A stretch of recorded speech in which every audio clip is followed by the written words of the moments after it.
So when I run into rejection, I know it's only redirection. I see the blessings right beside me. The chances are quite unlikely. I do it like I'm in my Nikes. Don't make excuses, they never excite me. Boxes, boxes.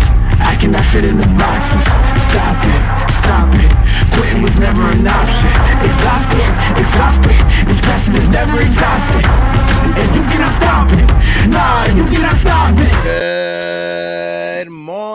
Good morning, Knicks universe. Welcome back to another episode of the Knicks Morning Brew on this Monday, April 1st. Like always, I'm your guy, Hector, hanging out with my compañeros today. I got my guy, Eddie Presti. I got my guy, Jiggaman Porto. And finally, our guy, Phil, all caps, has joined the show. Philip, good morning. I missed you because Eddie drove me crazy. I'm gonna be honest with you. It's not good for my blood pressure. You guys can tell I stole this from his closet, and he screamed at me. Yeah, I was about to say, what the hell? I didn't get no memo. Both of you coming in all dapper like. Hector said, I wear blue, you wear orange. That's what happened. There you go. This is coordinated. So you guys are a little text group chat. All right. Well, screw you both for not telling me to put on a suit. It's all right, Phil. Look, Phil. This side of the room, we the hoodie gang. We okay on this side. That's the bougie side over there. So those of you on the right side over. Are we on the right or left on the screen? The right side. Whatever it is, I don't know. Shout out to the chat, though. Shout out to the chat. One of the best chats in Knicks community right now. Yes, my guy, Blood of the Panthers in the building. The top moderator of all the moderator. My guy, Just Knicks is in the building. Caputis, Michael Caputo is in the building talking Knicks. Caputis, how you doing? Danny Landis is in the building. Jacob Petruzzi's in the building. Our friend Teresa T's in the building. Building Block is in the building. How you doing? On Dios NYK, my guy, salute to you. We got Jonathan in the building, who was courtside yesterday at the Knicks game. Happy birthday, Jonathan. I just want to throw that out there one more time.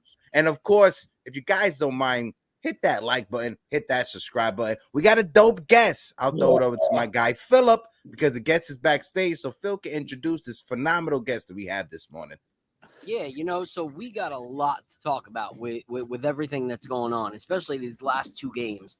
And, like I say in the chat, even when I can't be on, I try to light up the chat a little bit just to show love and appreciation. So thank you to all of you who have messaged me, who have dropped messages saying, hurry back. I'm doing what I can, and I'm thankful for these guys holding it down. I'm sorry that Eddie has been the guy that you've had to see for so long, but we love him. We love him. His Monday morning shade. He's been doing a good job. It's been amicable the way that he's been doing good. We need a little anger and a little sarcasm and a little desperation, give us money tweets. We know, but I'm excited for today's episode. So this is actually a huge shout out to our guy, Brandon London. I was on the show a few months back, and he was like, yo, I just had, my guy Scoop here in studio, and I feel like he would be a great fit to have on, the Knicks Morning Brew sometime. And I was like, yo, let's set it up. So he connected, me and Scoop, and we've been talking about it for a long, long time. But it's just been hard to get our schedules matched up. So I appreciate Scoop taking the time, coming up, being part of what we're doing today. So without further ado, this is our new to the channel, but, family is family, extended family. So an extended cousin through Brandon London. This is our curator of culture, Brandon Scoop B. Robinson. What up, Scoop? Cousins, what's going on? How you doing, man? How you doing? I'm enjoying the banter. I see I got the well-dressed bougies on the left or the right, depending on which way you're looking, and I got the regular folk on the left or the right, depending on where you're looking. I tried to find somewhere in the middle, sweater, cardigan, Jay-Z, thermal, little jewelry. I was about to say, Scoop, you hit every level. You made each one of us happy with the attire. You know what I mean? Like, perfect. You know what's crazy? Bad and bougie. Because I've never seen Hector be bougie in my life until this morning. He showed up and said, He showed up and said, "I'm gonna dress up for Scoop this morning." I said, "All right, you do you." Guilty, Scoop. I woke up this morning. I actually took a shower, brushed my teeth, and said, "We got something important. Somebody important coming on the stream." Listen, you watched all the hot spots. You That's it. Put your pinky up, and we here. We good. We good. Ladies and gentlemen, get the pinkies up. The show is about to start, bitches. Scoop, man, appreciate you making time. Before we even jump into the Knicks conversation, I want to kind of talk about your new venture because you got the new On TV podcast that's kicking off. The Draymond clip was bananas the other day. I saw everybody all over that. What got you into wanting to go this route with everything, man? What kind of got us here? Well, you guys see the media landscape right now. Prior to being in that space, I was at Valley Sports Network as their national NBA insider for 2.5 years. Partnership with Bovada, which spanned 4 years, and layoffs were a thing. And Tim, somebody that I've known for years, former Knick, Patterson, New Jersey native. And this was something that we had planned all the way back to June, and were approached by networks about it.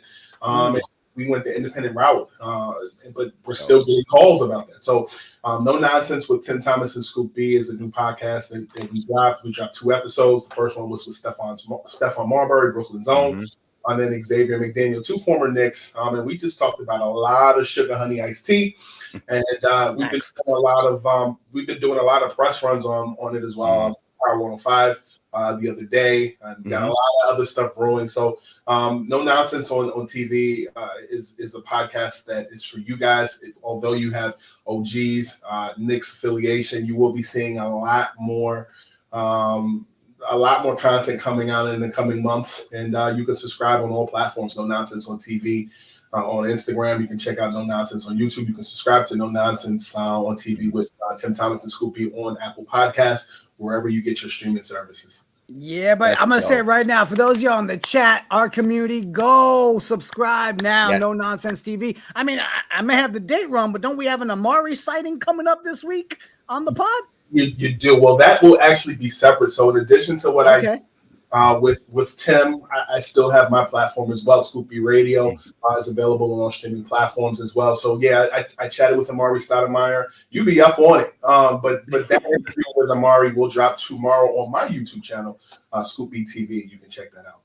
Nice. All right. I had to do the cleaning up, all right, because I've been watching the pod. It just came out. Want to make sure we nip that in the butt early. Subscribe, people. Get off your asses. Go do it. What are you doing with your lives? Heck, I'm going to throw it over to you so we can talk Knicks, because this was a depressing weekend, and we're at that point where do we jump out the window out of depression? Do we still hang out the window a little happiness? Like, we still believe. So I kind of want to jump on the weekend as a whole because, guys, Jalen Brunson, regardless, at the end of the day, Bondi, our guy, said it. There's no longer a question that Jalen Brunson is the top guard in the Eastern Conference.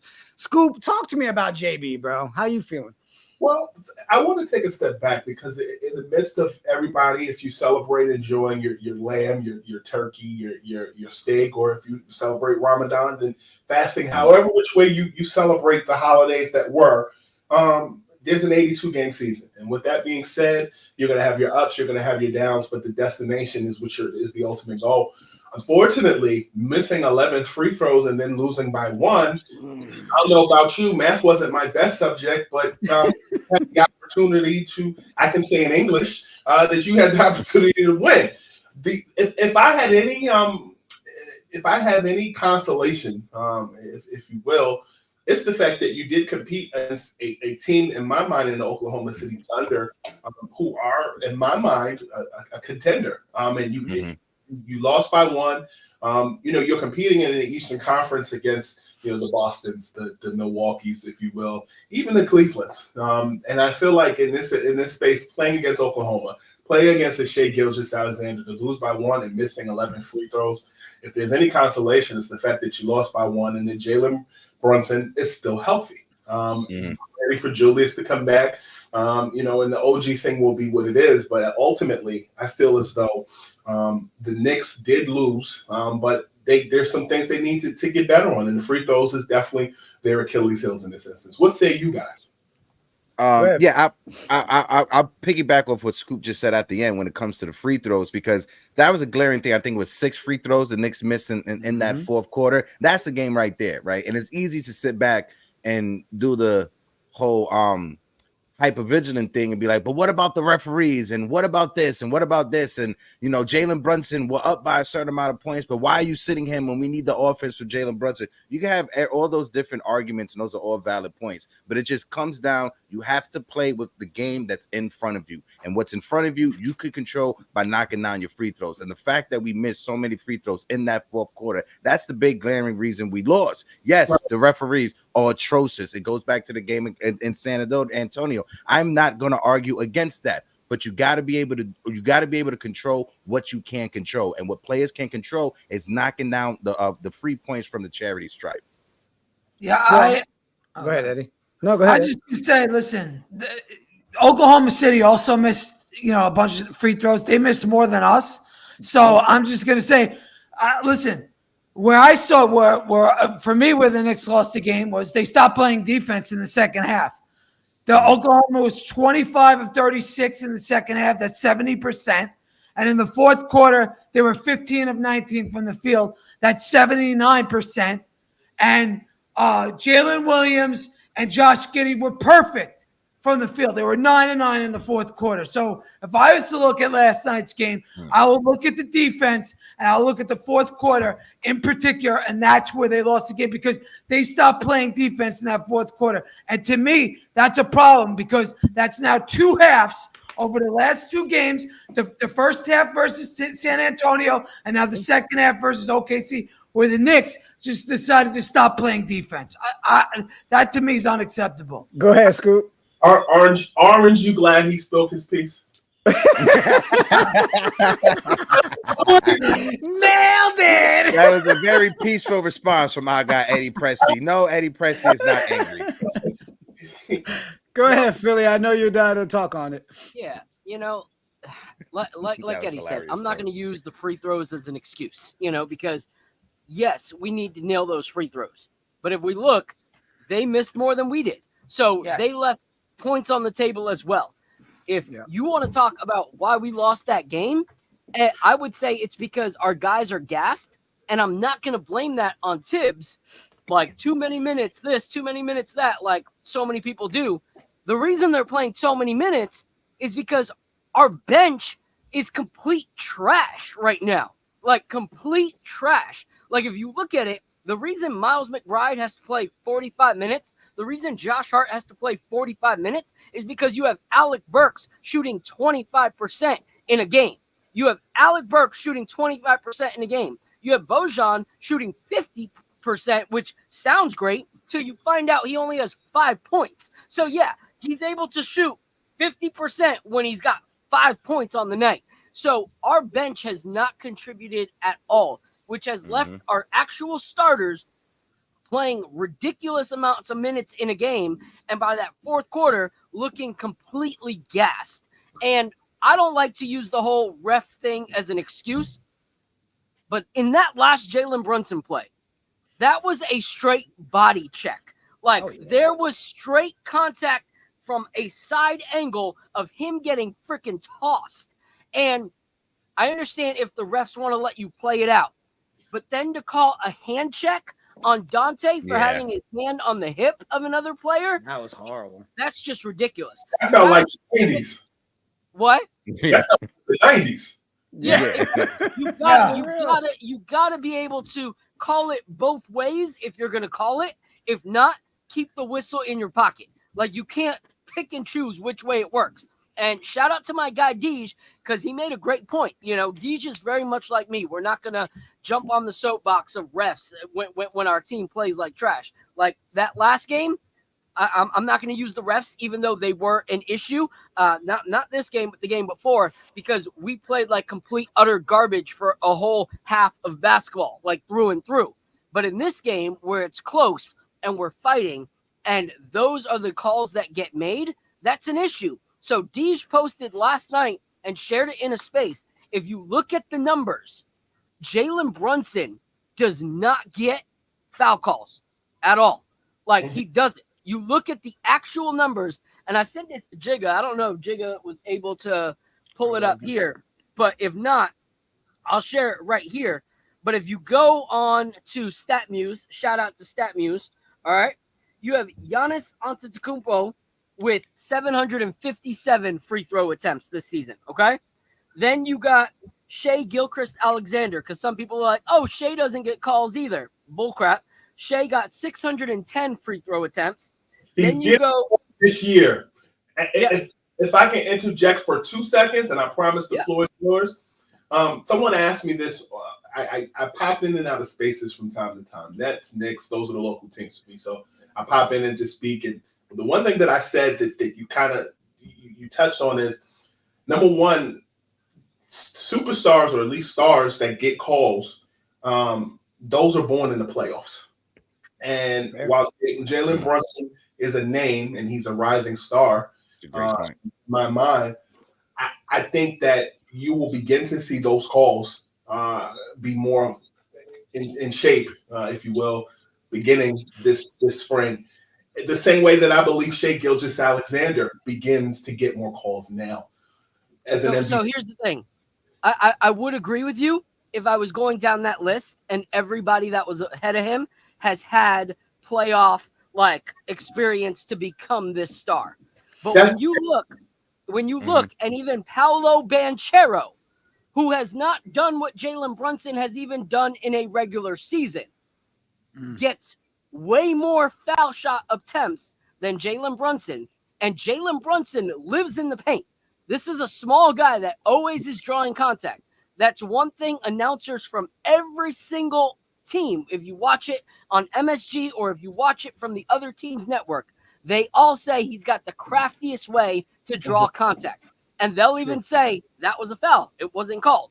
So, see, but here's my thing. Banchero gets those calls, that's an issue. When Jalen Brunson, I agree. Yeah, I don't disagree. I agree with you, Phil. See, and one thing, and bouncing off what Scoop said too, is my thing is, it's been, let's look at the last 2 weeks alone. It's very clear you're not getting those calls. So if we as a fan base see that, we know the team sees that, we all see it, then stop using that as an excuse on why we're not winning a game.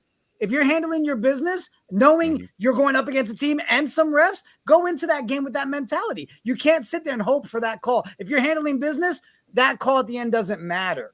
Sure.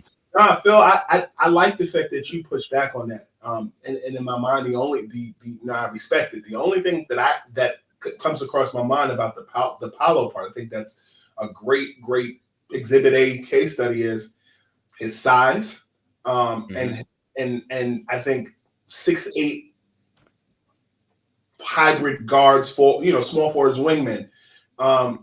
It's a little bit more dramatic. If you watch wrestling, the Big Show or Andre the Giant flailing is a louder boom than an X-Pac or D'Lo Brown. True. Yeah. I love the D'Lo Brown reference too. I just got it. That's a deep cut. Gotta love the D'Lo Brown reference. That's the only thing I can think of. But that doesn't negate it. I'm just saying, I just know that a bigger presence is gonna get like the LeBrons or don't bite my head off, like a LeBron or Ben Simmons, or Kevin Durant, or Giannis is going to draw that more, or even a Joel Embiid is going to draw more of that attention, right?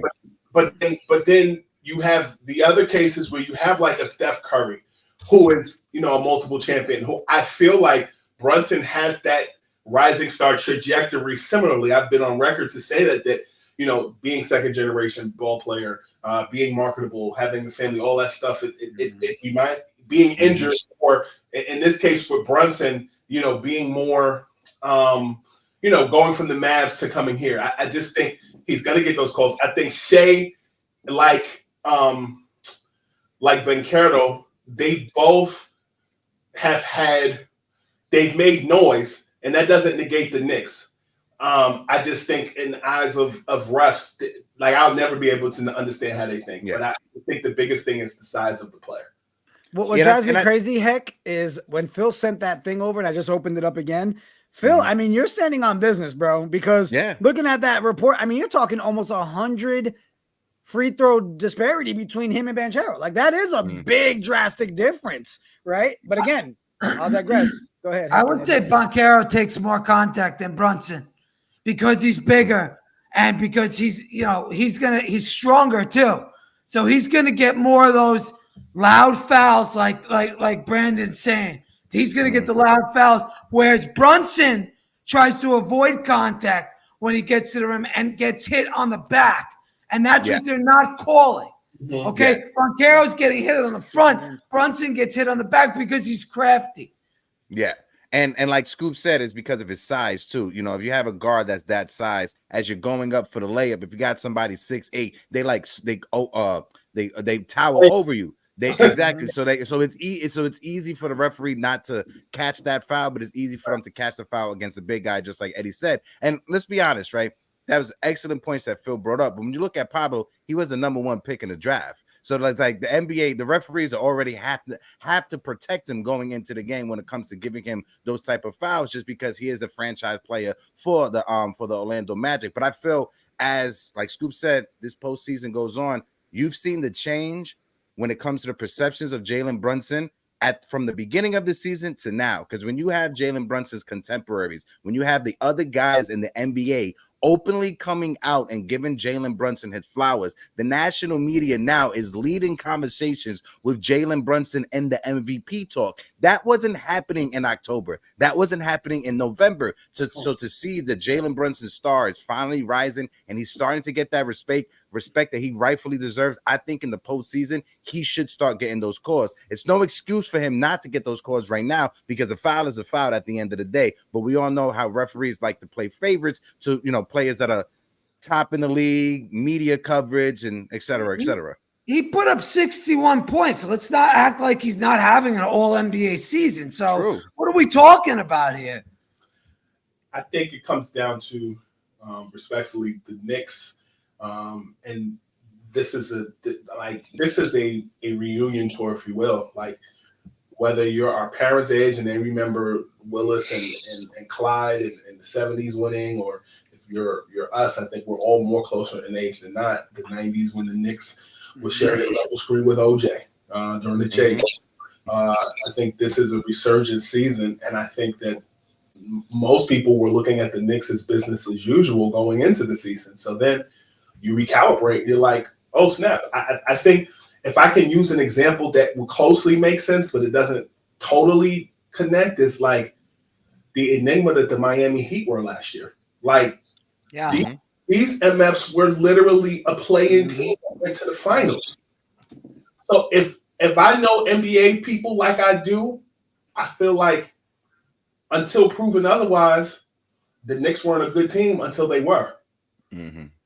So it's like, how do you reshape that perspective? That's my thought process. Yeah. Real quick, Heck, we got over 200 people rocking with us this morning. If you can, smack the like, hit the subscribe. Let me shout out some more people that joined this late, and I'll throw it over to my bro. I want to say, we got CP the artist in the building. Go ahead. Anthony Rivera in the chat said, "Scoop, you guys go back since high school," so he shouted you out in the chat and said, "What's up?"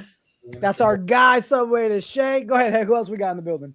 We got CP the artist in the building. My guy CP, how you doing? He said Hector looking dapper. He must have a court date. Actually, funny, I do have a court appearance in a couple of months. So thank you so much, CP. I got to fight running a stop sign ticket. NYPD is crazy. Valentina's in the building. Valentina official, how you doing? My guy JD is in the building. Edge is in the building. Patrick Thomas is in the building. Salute to you. Like my guy Celso said, we got close to 200 people in the building rocking with us right now. So if you guys don't mind, please smack that like button and hit the subscribe button. Philip, I'll throw it over to you to lead the conversation. Go ahead, Phil, because Josh Hart came out with some news. Josh Hart says he's not part of any medical conversations, but believes the Knicks should approach games as if this is the team they'll have. And if OG Anunoby and Julius Randle come back, they'll be pleasantly surprised. Everybody pump the fuck out. Sorry. Go ahead. Phil, you're muted. Phil. Ha! You're muted, Phil. He's like, huh? What? Sorry, I told you I'm having some crazy computer issues this morning. It's Welcome insane. back. That time it wasn't a mute. It was the whole mic disappeared. When you said, Phil, come in, I'm like, oh, crap, nothing's working. Anyway, here's the thing is there are so many thoughts and different people's views on what is happening right now. There's part of the fan base that believes that, Julius Randle and OG Anunoby are just waiting right before the playoffs to come back and play. And then there's some that are on the thought process that they might not be coming back at all. And they are trying to keep that under wraps as much as possible, that they will not be joining us for the rest of the season and the playoffs. Either way, I feel like it's concerning.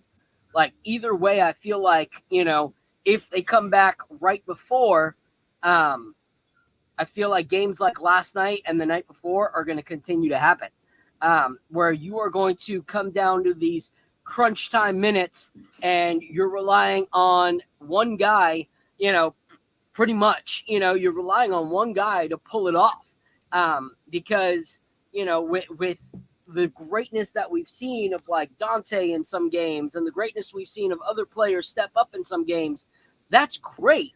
But those are also not the norm. Like what we see from Jalen Brunson night in and night out is the norm of who Jalen Brunson is, So we've gotten accustomed to that.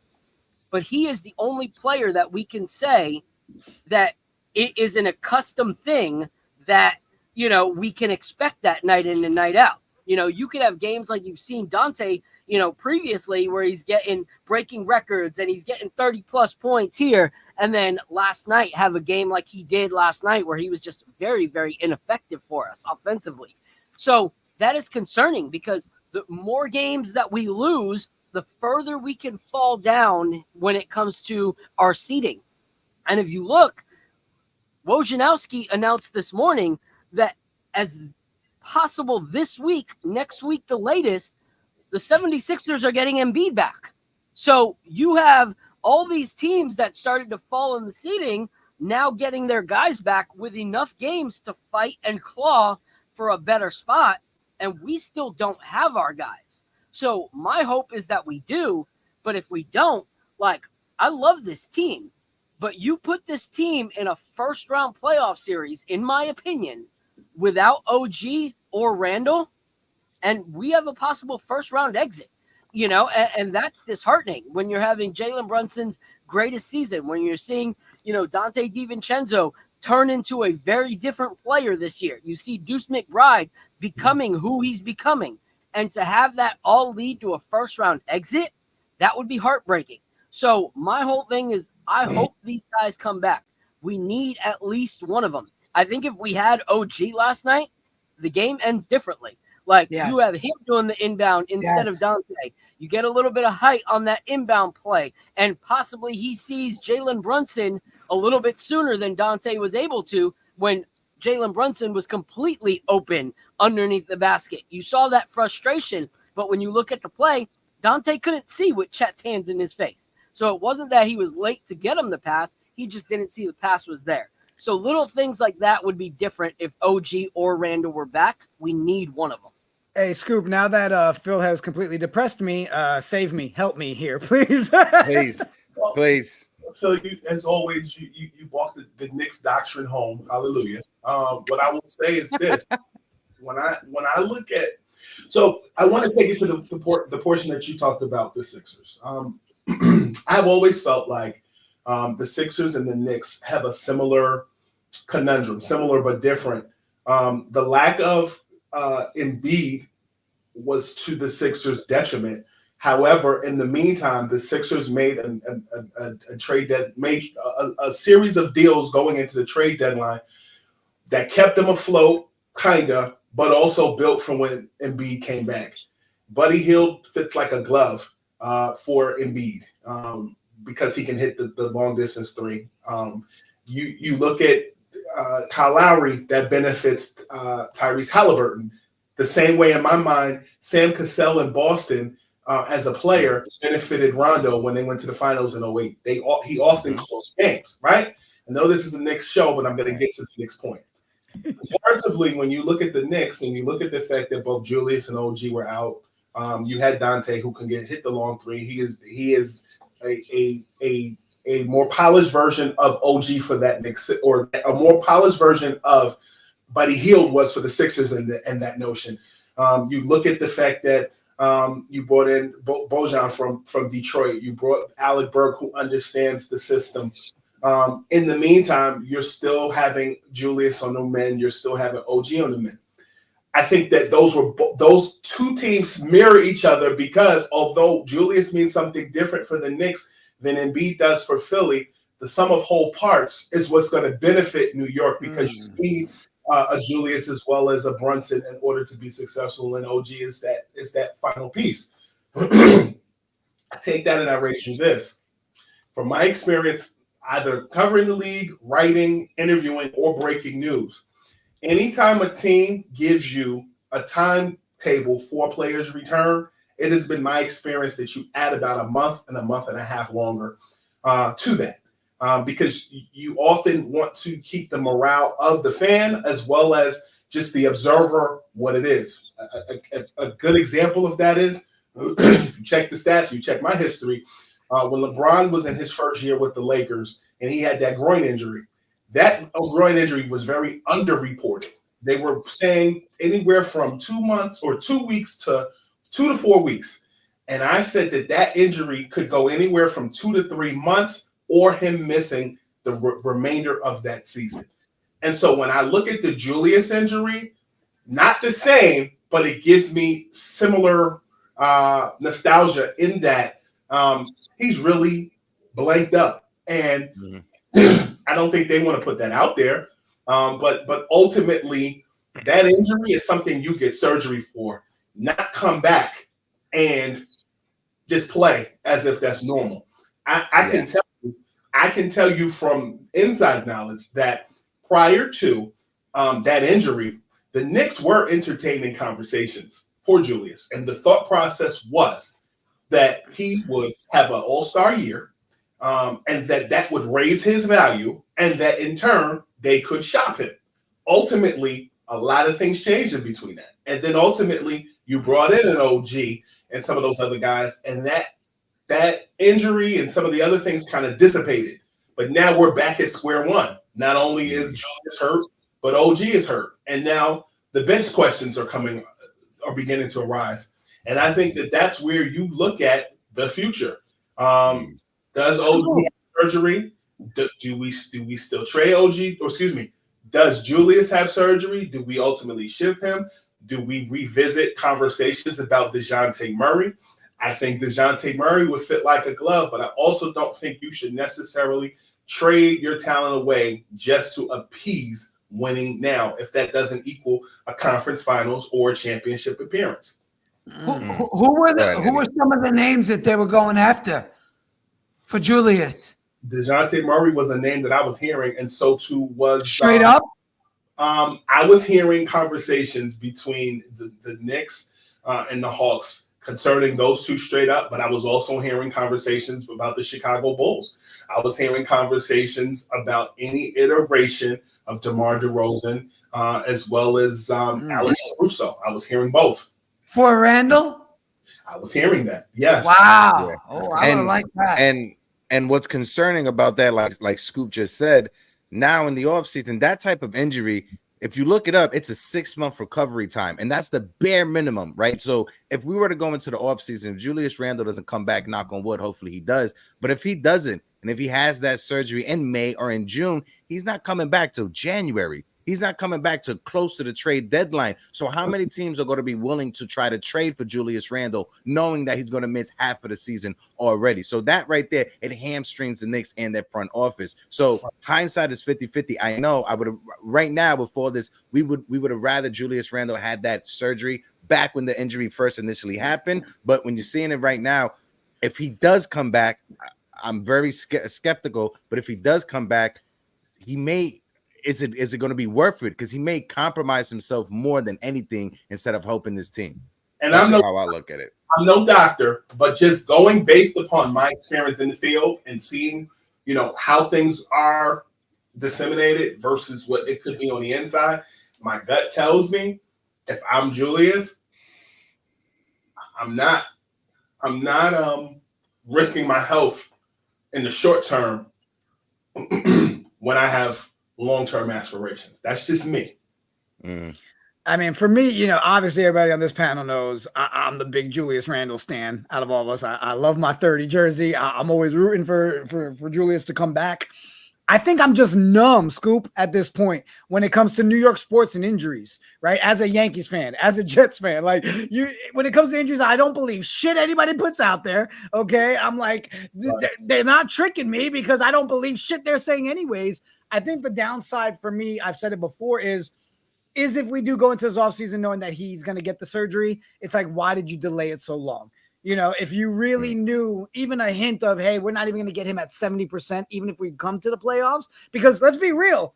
Did anybody not think we were going to make the playoffs this season? I mean, I don't think there's anybody that didn't think we were going to make a playoff spot regardless. So you know that as a team. Or the play-in. Right. But I'm saying, like, you know you're going to be there. So are you just holding Julius out? If that's the case, okay. But if you know we're not even going to get 70% of him, why wait so long? Why put us in this position? So, you know, it is concerning. I want it, while we still got Scoop, guys, I want to switch the topic real quick. We got over 275 in the building. Appreciate all of you. Smash the like, hit the sub. You know the routine, all the algorithm. Blah, blah, blah, blah, blah. Why is it, Scoop? Everybody comes to the Garden and want to make a name for themselves. We're talking about the fouls last night. We're talking about the way it ended. We're talking about the missed free throws. But good Lord, though, a different Jalen went off yesterday. Why is it we do a great job of containing the name we're supposed to, like SGA, but then you got a guy like Jalen yesterday who comes in and just beats the living crap out of us? Is it just a Mecca thing, Scoop, or are we just too focused on the main guy? This is New York. That's why. You kind of answered the question. You gave me you threw me an alley. You get me. I haven't had my morning coffee yet, but ultimately, I think it's what you said. I mean, I think it's the, you know, you get to the tunnel, you walk up that hill to go to the locker room in the arena. Like, it's the music, it's the cool air, it's the who's sitting courtside. It's New York. You're supposed to do that. Listen, man. If any of us got like the ball in our hand and, you know, we came dressed, but if we had a little game, we do the same thing, you know, at the Garden and trying to make a name for yourself and make it happen. And more specifically, when you talk about the other Jalen, of course, you're talking about the Oklahoma City Thunder. I spent about 10 days in Oklahoma last year with the team, and I've seen their drive, their progression, and their ability to really build. I mean, this was a team last year that was about Chet Holmgren. Without Chet Holmgren, he had that injury, Jamal Crawford's pro-am. You're looking at a Shai Gilgeous-Alexander that was still hot last year, is hot this year. Lou Dort, some of those other guys. So yeah, you know, those guys, you know, the Shays, if you will, may have been contained. The Chets, you know, are in that situation, but that is a group of guys that are steadfast in the future. I look at Orlando and Indiana the same way. I look at the Knicks the same way, as a group of guys that are just young. Like, you know, we're not just looking at the Lakers anymore. We're not just looking at the Warriors. I think the NBA as a collective has a group of young guys on specific teams, including, you know, the Timberwolves are in that conversation of just, you know, the future. And I hope that the Knicks continue to be in that conversation as well, because they've played brilliant basketball. But anytime you come to New York City, you're coming to make a name for yourself, and that was no different last night. Yeah, and honestly, Eddie, I'll toss it to you, because the reason I brought that up was my buddy Derek. Shout out to Kung Fu D, by the way. Update on Derek, the liver transplant. Everything went amazing. Our dude is back home as of yesterday. The doctors were like, yo, you're going to be here 3 weeks. They got tired of his ass after 7 days and sent him home. He's doing better. We love you, Kung Fu D. Appreciate you. But Eddie, the reason I brought it up is he said to me last night, y'all dying for home court advantage. He's like, everybody loves playing at the Garden. He's like, don't take the home court. He's like, go away. Yes, we are a better home team this season compared to last year. But does he have a point, Eddie? He's like, everybody wants to perform when they're in the Garden.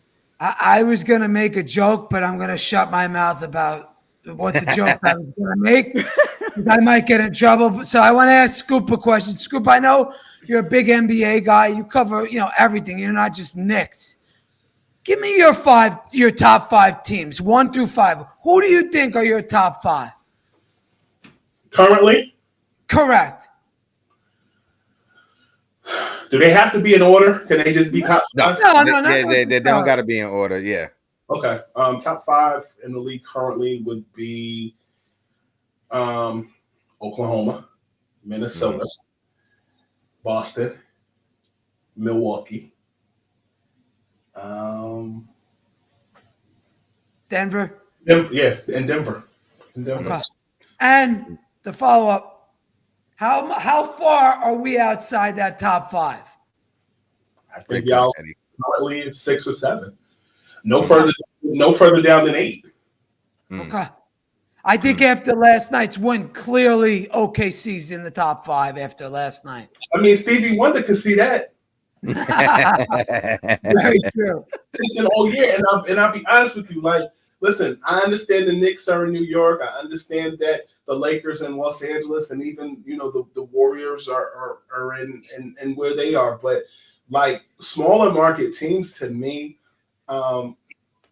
so I gave you my background on my 2.5 years spent with Valley Sports, and so a lot of the non-LA or New York teams, are within the regional sports network branch.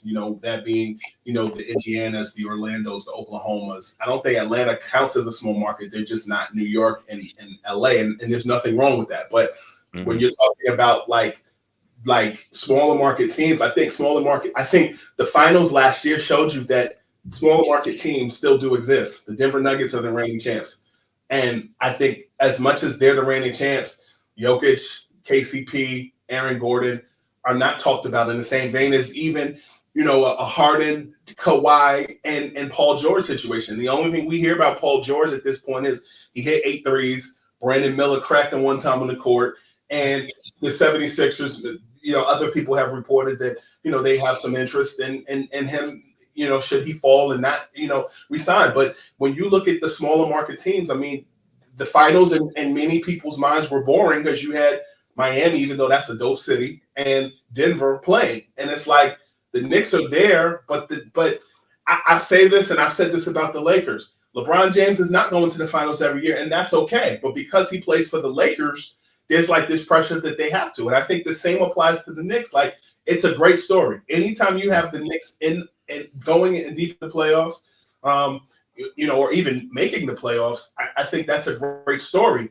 I think that in some aspects, they're still not a finished product, and they can be.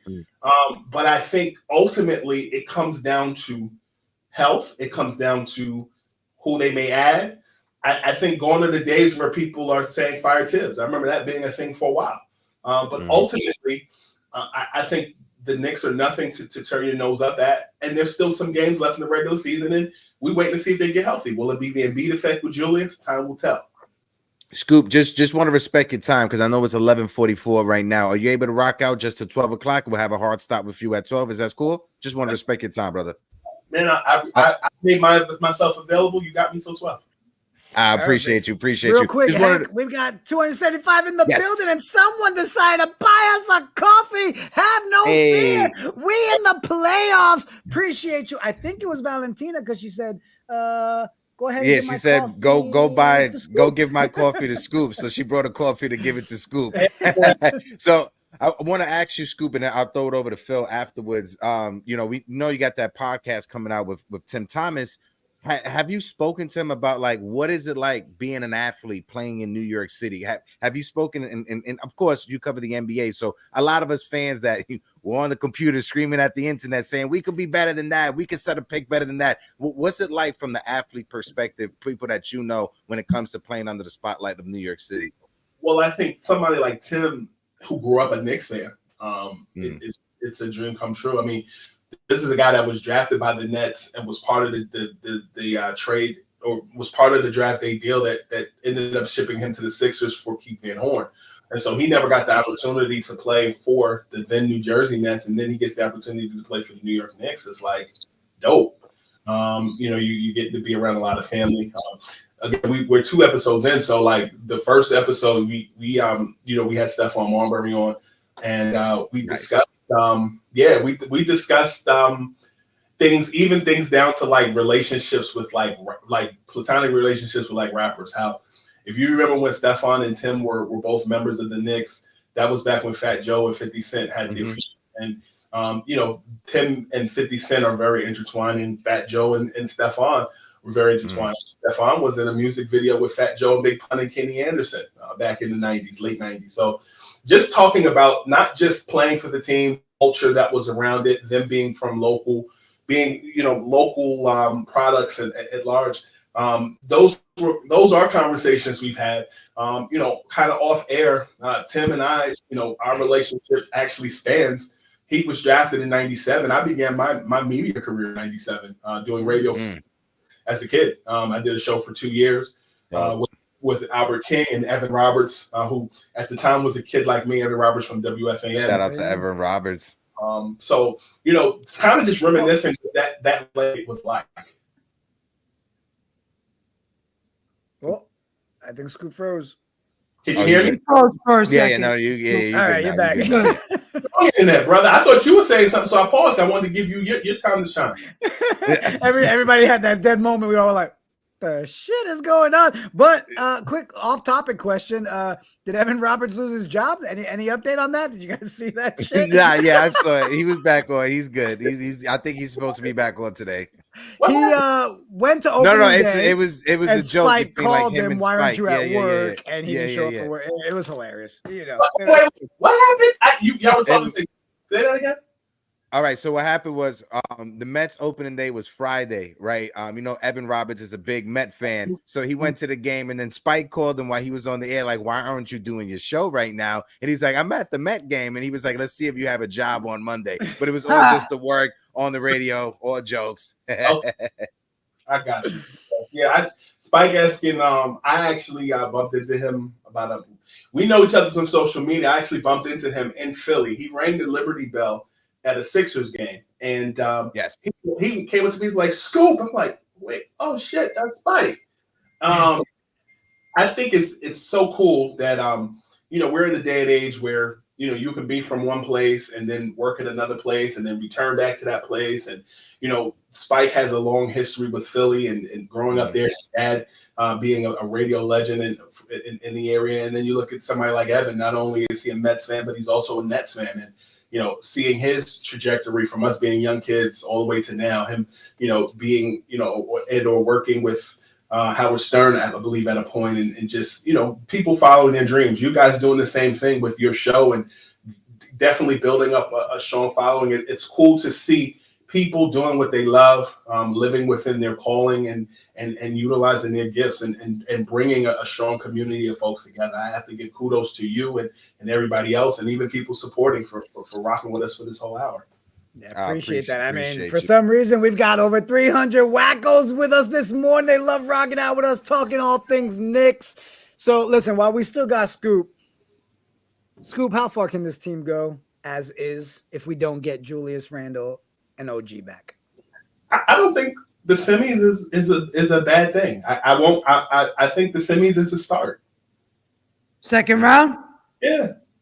So I think that would be a bit of a disappointment to most Knicks fans because everybody right now, it's Eastern Conference or bust. That's it. If we don't make it to the Eastern Conference Finals, this season's over. It's a bust. I mean, that's just the way people talk in the Twitter streets, and I don't know. Y'all shit. Okay. I was gonna say, Scoop, you were in the spaces last night, Scoop. So you know the way the passion's getting, the way everybody gets on these things. So listen, it's I didn't make the team. That you asked me. So look, I'll say semis, and then if they go to conference finals, that MF Scooper said semis, he was wrong, and it's like. Okay, like first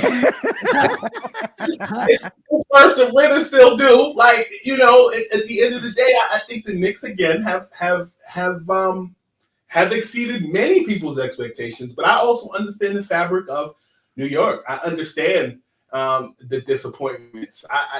I'm young and old enough to remember seeing the Giants and the Yankees do the whole thing. I'm old enough to see. The Devils win in hockey. I'm old enough to remember the Liberty going to multiple finals and never closing it out. I'm also old enough to remember the Knicks in '94 and then the Knicks again in '99. Ewing's injury, can't be stepping up. Sprewell in Houston. I'm old enough to remember Houston hitting that shot against Miami and the whole fist, and like those are great moments, but still like produce no ring. I remember the Larry Johnson 4-point play. Like that man's still eating for free in this great city. But we had at some point. Like I don't want my child to be sitting on my lap when I have one and being like me saying to them, "Yo, I remember the Knicks doing this, but Dad, did they win a championship when you were alive?" Hell no. You your great grandparents about that. Like something has to give. So, Scoop, before we let you go, let's say Randle doesn't come back. Let's say OG doesn't come back. Let's say, because for me, if they don't come back and we make it to the second round, that would be a shock to me. So let's say we do get to that second round. Off season, what do the Knicks need to do to solidify the trajectory for championship goals next year? Like, what would be that missing piece? DeJounte Murray or DeMar DeRozan? So what about Spider? How do you feel on Spider? It depends on what he decides he wants to do. Like, so for example, what's he got? 1 more year left on that deal? This is it. Yeah, next year will be his last deal. Last year. It's an opt-in. I've had this conversation with colleagues of mine that aren't directly sports guys, like by trade, but are invested in the Knicks. And what I said at this point, I said this to them in the fall. I said, this point next year, meaning like September, October, if Spider does not agree to terms on an extension with Cleveland is going to be forced to trade, or at least those conversations like we had about Lillard in the fall or the summer last year are going to become Donovan Mitchell type conversations. The only thing is, when you looked at Lillard's situation, I want to go to Miami. That's what's being vocalized. You can't do that now. But ultimately, I think if Donovan Mitchell has his druthers, or if there's a conversation, I think the Knicks have some assets. I think the Nets have some assets. And I know he has relationships on both sides of that bridge between Brooklyn and Manhattan. But I think that those conversations that we're having currently right now about Mitchell quietly will become louder in the fall, the same way Lillard became louder in the summer, and the same way Ben Simmons and Anthony Davis became louder at the same point.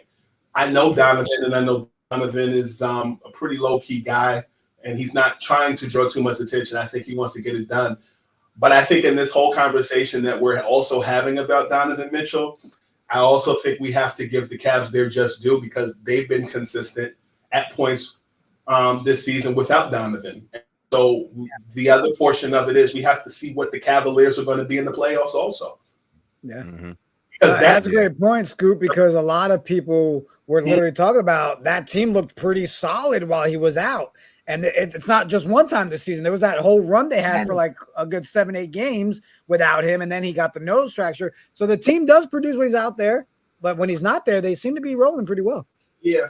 So I know everybody just talks about Cleveland like they'll make it, or they're not going to make it, or we don't know that. And we can find this in 3 months, 4 months, and be like, yeah, well, we told you, Scoop, but we're living April 1st and 2024 at almost noon. So I just think a lot of things depend on not just New York. It also depends on what Cleveland does. It's fair.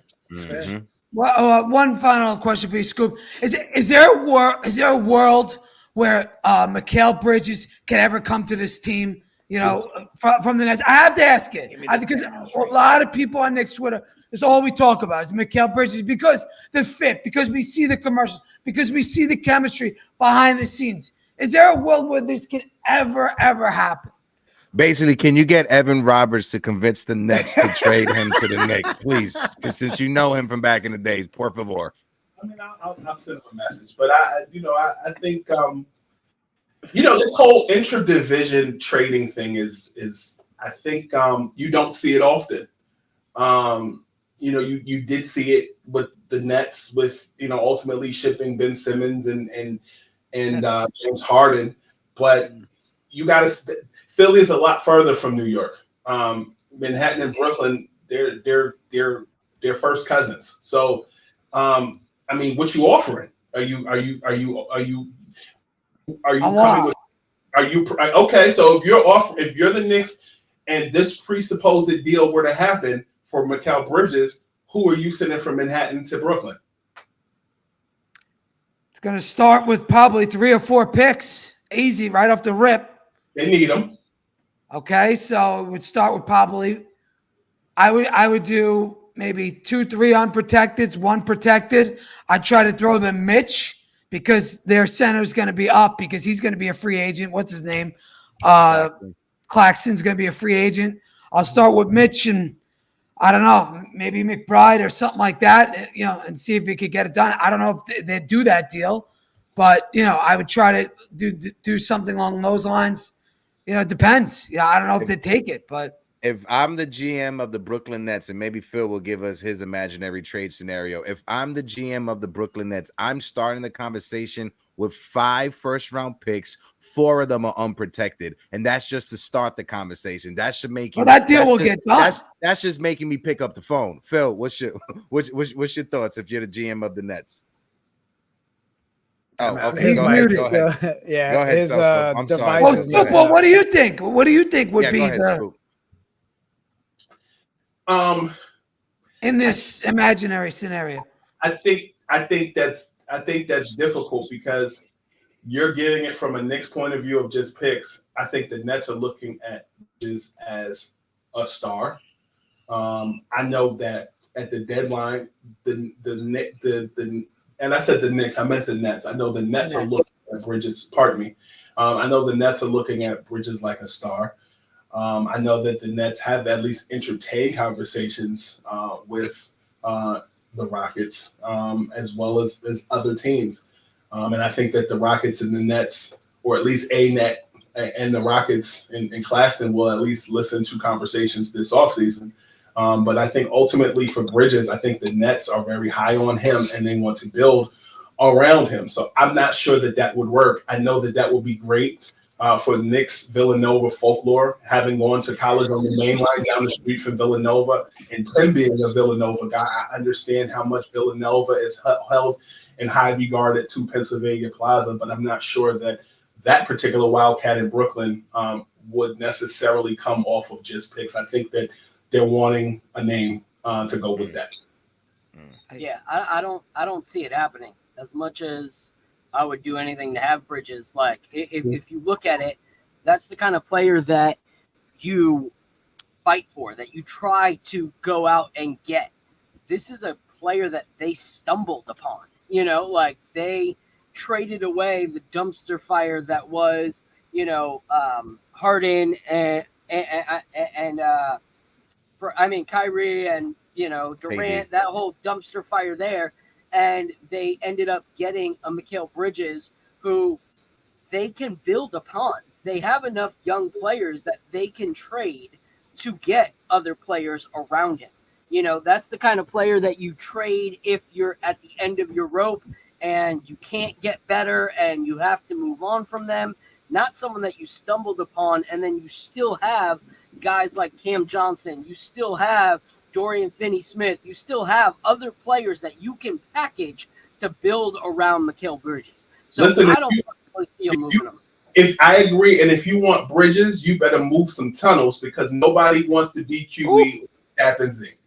Ooh, that was if you know, my boy Scoop B with the bars just now. Real quick, guys. Say, dream scenario, and I'll throw it over to Sosa. Dream scenario, right? You brought up his name earlier, DeJounte Murray. Right. If the Nets do not want to trade with the Knicks up front because it's the inner city rivalry, cool. Leon Rose, get Atlanta on the phone and let's make a 3-team trade. Let's send some picks and some assets to Atlanta. Atlanta sends to Brooklyn DeJounte Murray. And the Nets send Mikal Bridges over to the Knicks. It's a win-win for both sides. Atlanta first-round picks. They may even entertain trading Trae Young in the offseason. A lot of rumors are out there when it comes to that. But if you got to rebuild, and if you could get a player like DeJounte Murray back in exchange for Mikal Bridges, picks will have to go to Atlanta. The Knicks are probably going to have, if that trade was to present itself, the Knicks are going to have to move 6 to 8 first-round picks just to make that happen. If only trades were as easy as they are in the game, right? Just put those Right. sliders all the way down, accept That's right. every trade. It'd be That's how great. I We'd play have the 2K. Villanova squad. Guys, to all 300 people in the building, drop the fire, drop the heart emojis in the chat for our guy, Scoop B. If you haven't yet, we said it earlier on the show, go subscribe to No Nonsense TV. Support our guy, Scoop. Thank you so much for making time to rock with us this morning. It's an open door policy. You wake up, you're like, you know what? I'm bored. I'm going to go hang out with these whack weirdos over there in the morning.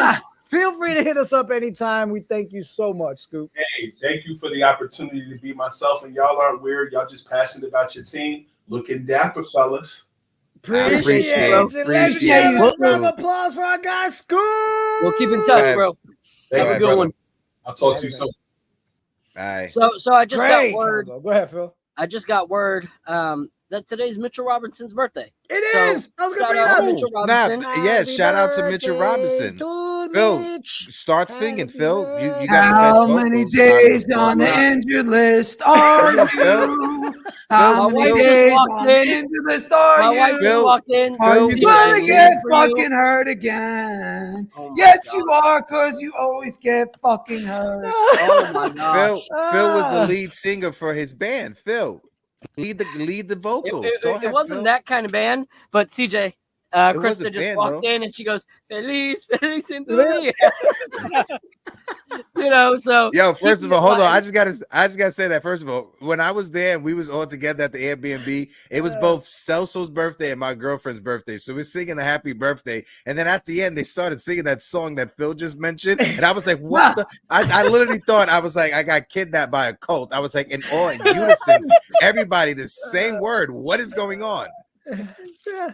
All right. Well, screw all of you. All right. Shout out. Let's do a little updated roll call. Eric Gonzalez been rocking with us all morning. How you doing? Adios. How you doing? CT Pittman. I saw actually a quote from him earlier. How does it factor that Mikal doesn't want to be there? It's pretty obvious at this point.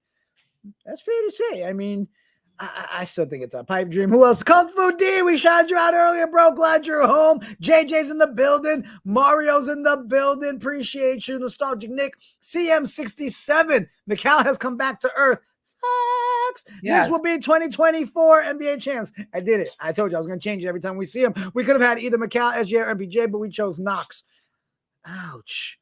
Like when you read it and hear it. Oh, Phil, you're muted. Phil's muted again. Shocker. His computer. Ron from Still Knicks Fan is in the building. Appreciate you, Ron. Ralph Martinez is in the chat. How bad are these two losses going to come back to kick us in the ass, Heck? I don't think it's going to come back that. Yeah, we should have at least won one of those games, especially the game in San Antonio. Being up by 10 points in that fourth quarter, sitting Jalen Brunson, that hurt right there. But you got to give credit to OKC. They came out and they played. You got to give credit to San Antonio. At the end of the day, it is the NBA. No win should be an easy win just because these are the best players in the world. Shout out to my guy, Mr. Vince, in the chat because Eddie Pressey is froze right now. But no, wow, you weren't froze. You looked like you was froze for a second. No, for real, you look like you was froze. Eddie. I'm looking up the schedule. That's what I'm doing because we don't have an intern. So now I got to look up the schedule and do this because, God forbid we get somebody that can pull up the schedule at a moment's notice. But, if you're an intern or if you want to support the channel, look, I made it so big for this episode, dead smack in the middle. Look, it's literally right there. If you scan it, you can buy us a coffee. Hilarious. Help us grow, continue to bring you guys content every day. Super chats, buy my coffees. Or, if you need college credits, hit us up. College credits. Guys, college credits, whatever, hit us up. But also, if you guys don't mind, please hit that like button and hit that subscribe button. YouTube right now, and I meant to say this earlier, YouTube right now, they've been changing algorithms. They're switching a lot of the short format content because they want to promote their short and their lives on their short feeds. But still, help us out. Help us with the algorithm by hitting the like button, hitting the subscribe button, hitting the share button. Even if you're just texting it to yourself, the algorithm will still work if you just share that, hit that share button, and push that out towards yourself. And on the chat screen, there's a little heart on the bottom. So just smack the heart. Help boost us with the algorithm. Appreciate you guys. And CP the artist says, higher. Okay, I didn't realize that's what he said. I should have read it first. I was going to say, Wiz BK said positive energy. He tuned into the show this morning. Appreciate you, Wiz. We had fun with that. This week. And like Eric says, no excuses. Losing to the Spurs, this game is probably going to come back to haunt us from possibly 3 to maybe 6 seed. That's how close the Eastern Conference is. When you have those games in front of you, you should win those games. I mean, credit to the Spurs for stepping up and for showing out, but that's a game we should have had in the bag. Last night we should have had it in the bag too. But 10 Eddie, points into the fourth. This Miami game would have been a must-win anyways, right? What was that, Jigga? The Miami game would have been a must-win anyways. Now it's like even more important that we actually walk away with these dubs. That's awful. It's awful. The fact that we didn't win those last 2 games, and now we go against Miami. We go against Sacramento. Then we go at Chicago on a back-to-back, at Milwaukee, at Bulls, at Celtics, at home to the Nets, and home to the Bulls. So, okay. So you guys, everything's going to be okay. We're going to get our guys back. But look at that fucking schedule and tell me, it's going to be simple. Simple. Okay. Josh Hart even knows it. He knows that we're fucked. So you're saying there's a chance?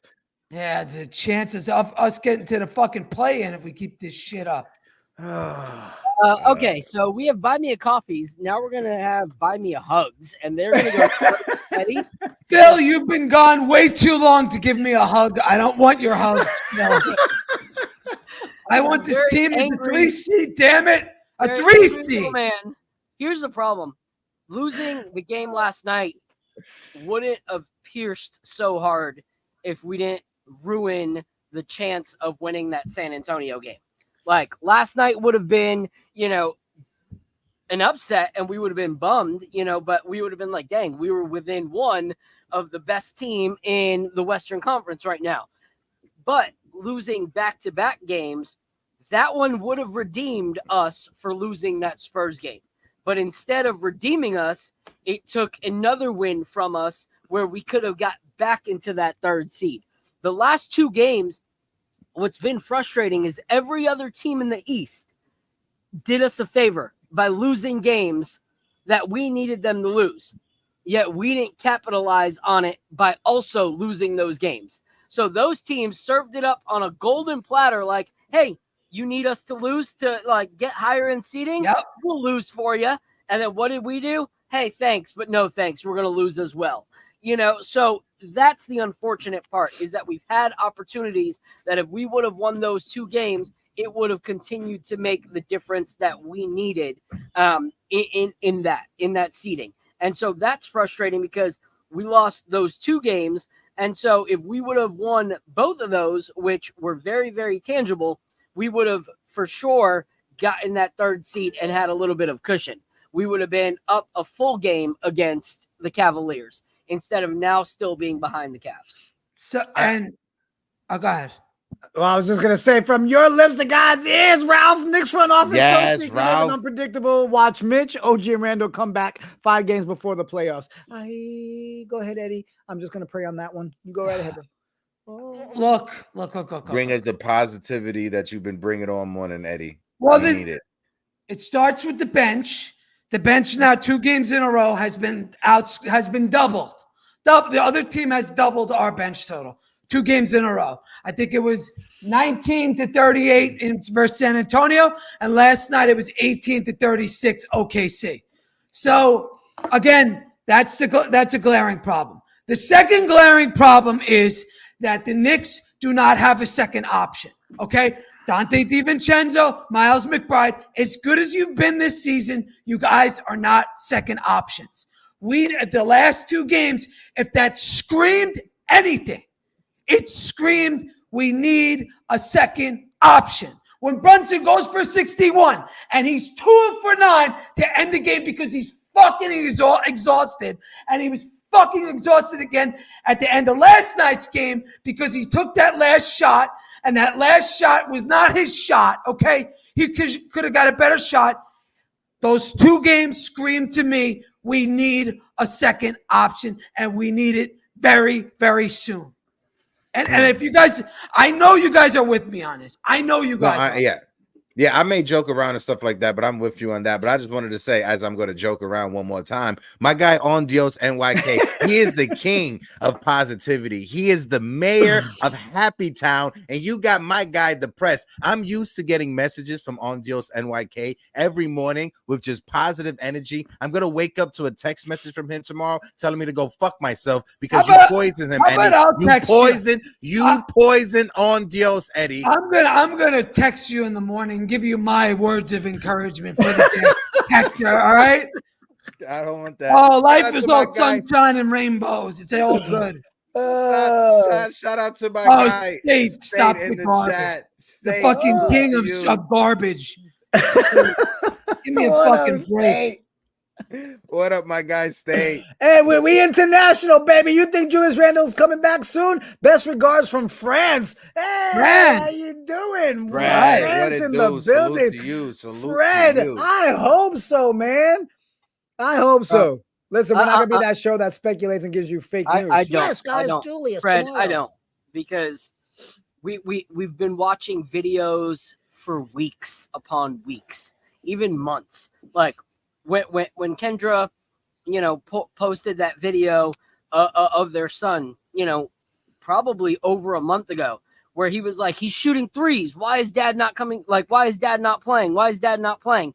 Everyone was like, oh, he's coming back. Like, his son's talking about how he's shooting threes like crazy and it's no issue. Like, that there's no hurt, there's no pain. That was probably a month or so ago that video came out, and we all speculated, holy crap, like, they're talking about how many threes Julius Randle's shooting. The shoulder may be doing great.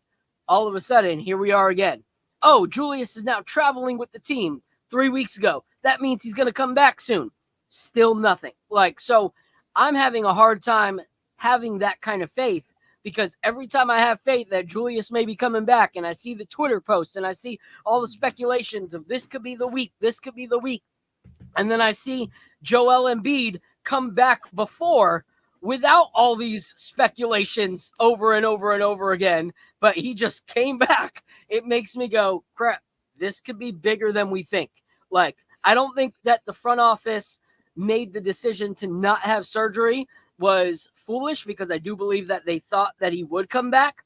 But I think at this point, what is the possibility of surgery should have been done with any hope that he would come back, and now he's not going to come back at all, still need the surgery, and it's going to go into the offseason and be a ding on us, like when it comes to either keeping him for the season or moving him. I feel like my hope is kind of drained, unfortunately.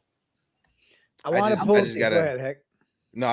to say this real quick, and hopefully what I'm going to say can cheer up my friend Phil. I don't like Philip being a little sad puppy on there on the screen. It's very depressing. But listen, when it comes to Julius Randle, when it comes to OG Anunoby, and when it comes to Mitchell Robinson, this is going to be like WrestleMania 8. Hulk Hogan versus Sid Justice. What happened? The Ultimate Warrior came running down the ramp to save Hulk Hogan. That's how it's going to be when Julius Randle, OG Anunoby, and Mitchell Robinson comes back to save the Knicks season. It's going to be like Ultimate Warrior, WrestleMania 8, Phil. I'm going to need you to put your happy pants on. I'm going to need you to get excited, Phil.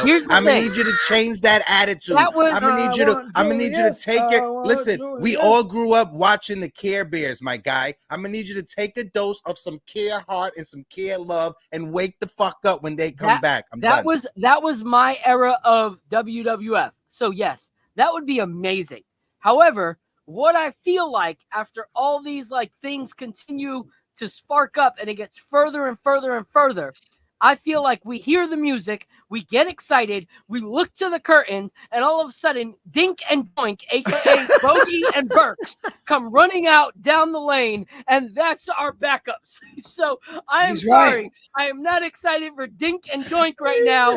I'm waiting for the Ultimate Warrior, and I feel like I keep on waiting, and I don't know if it's happening. It was a very sad day when my mom told me that she met the Ultimate Warrior, and that he was no longer on roids, and he was very skinny and was a real estate agent when she met him. And so that is what I feel like when I keep on thinking that Julius Randle is going to come out as our WWF Ultimate Warrior. I'm He like, is. oh, I hope we don't get real estate Randall for the rest of the season. Warrior. On the sidelines, not playing. Warrior. And of course, CP the artist has to be the Debbie Downer. I Yeah, know. WWE is fake. It's scripted, just like everything else that we watch. Don't say the F word around here. We don't do it. What the freak? Jeez. the Also, heck? I want to pull this one up, Heck, before we wrap up. Shut up, Hector. I lost control. Brian Milk Elway in the day. If Brunson wasn't hunting for the record and Hart wasn't passing up open layups in pursuit of a triple-double, we win that Spurs game. We saw an ugly side of the team that night. Touch on that one, Eddie. I don't agree. I don't agree with that. What else was Brunson going to do? The problem why we lost the Spurs game is because we won down 21 points in the first half. We let them shoot 60-something%. And then in the second half, we decided to keep playing defense. And we kept on hunting to tie the game. We kept on hunting to take the lead. We couldn't take the lead in the third quarter. It was a tie. Then they go back up one. It was a tie. Then they go back up one. Finally, we get the lead in the fourth quarter, but we couldn't keep it. We couldn't keep it, and that was that. And then by the time we got to fucking overtime, we were finished. We were done. We had nothing left. And then Victor Wembanyama hits that fucking three-pointer where he fucking posed with 1 minute left in overtime, and it was a fucking wrap. I think that what was that? That was like you got him in WWE mode. He came out like the Undertaker. He was like, bottom line, bitch. Stop talking. Wrestling is fake. Remember what CP said. Wrestling. Stop with the F word. I used to watch wrestling. I don't watch wrestling. Last thing before we go. What's it going to take, guys? Chat, what's it going to take to make sure we walk away with a dub against this Heat team? Oh, man. We better play defense from the beginning of the game to the end of the game. Instead of taking periods off, instead of taking halves off, we got to play our game from the beginning to the end, because both games, OKC and San Antonio, high scoring games. That's not New York Knicks basketball. New York Knicks basketball is games that are under 110, under 105 points. Not these games going up to 120. That's not our style of game. Stop trying to play the other team's style of game. Play your style of game. Go ahead, Philly. What it comes down to for me is hold on, let's switch my check. There you go. I think the problem is that Miami is fighting right now. They do not want to be in the play-in. They don't. So if we come in like we did these last two games and we don't play 4 quarters of basketball, and especially if we don't play a full half of basketball at high caliber, we lose this game because Miami's coming to play all 4 quarters. They do not want to be a Cinderella story again like last year, where they're fighting for seeding. Like, they do not want to be a play-in team. They're on a 2-game win streak. You know how Bam plays. Bam plays dirty. And so when you already have a trajectory of us not getting calls and we don't have an actual big, like, power forward in OG small forward in OG or a power forward in Randle to put a body on him, and to draw the kind of contact that we need to get to the line, that's going to be an issue. Like, that's going to be a very big issue. So if our bench does not score and they have guys that can score off their bench, it's going to be a very, very hard game for us. So we either come out shooting lights out and shooting and playing as a team as one accord, and we keep that for 4 quarters, or we don't get the victory. And so that's our only hope is to come out from the gate, giving them something that they can't handle for 4 quarters. That's something that we need to do. If we can't, then it's going to be an issue. And if we lose 3 games in a row, it's going to be a concern. It really is. I'm going to toss it over to you, Eddie, but State, boy, guys, we better hurry up and get a watch party going. We need one ASAP because we need company man State back. State, what happened? You was company man, State. That lasted for how long? Like a week or two, maybe? State. My guy, I get it. But salute to you, my guy, State. If you guys haven't, make sure you guys go and subscribe to our guy, State of the New York Knicks podcast. He's doing a lot of great meetups with a lot of different Knicks content creators, shooting it right from the liquor store. So shout out to my guy, State, doing great things in Harlem. Eddie, what we got to do to win this game? What Phil and Hector said exactly. Can't take off halves or quarters on defense. 100%. Hector hit that one. What Phil said, bench needs to step the fuck up. All right, enough with getting outscored. Doubled. The fucking other team's doubling you and fucking scoring. Enough. Score some fucking points, Bogey. Score some fucking points, Precious. Score some fucking points, Burks, you fucking bum. Okay? And fucking we need a second option that plays like a second option. That's DiVincenzo. Stop being so fucking inefficient. I need you to score fucking 20 on 50% shooting, not on fucking 20% shooting. And I need McBride to fucking step up and play his fucking game on offense. And if we do those things, we win. If we don't, we lose. Very simple. And just and Phil is next time give me a warning, Eddie. Yeah, because that's how Eddie Presley is laying down the bottom line. And I just want to say one thing to point out, and my guy in the chat, he brought it up earlier. White Lotus, shout out to White Lotus in the building. He says split up Burks and Bodega, but he meant to said Bogey. They are bad, but they are worse playing together. And that's something to note. When they were on the Pistons, Bogey was starting. Alec Burks was coming off of the bench. They were never playing together. They may have had some times on the court, some minutes, just because that's how the NBA, but it was designed that Bogey was a starter and Burks was somebody to come off of the bench. And you can see it not working together on the New York Knicks, both of them being on the court at the same time. That's just something to put in your memory bank.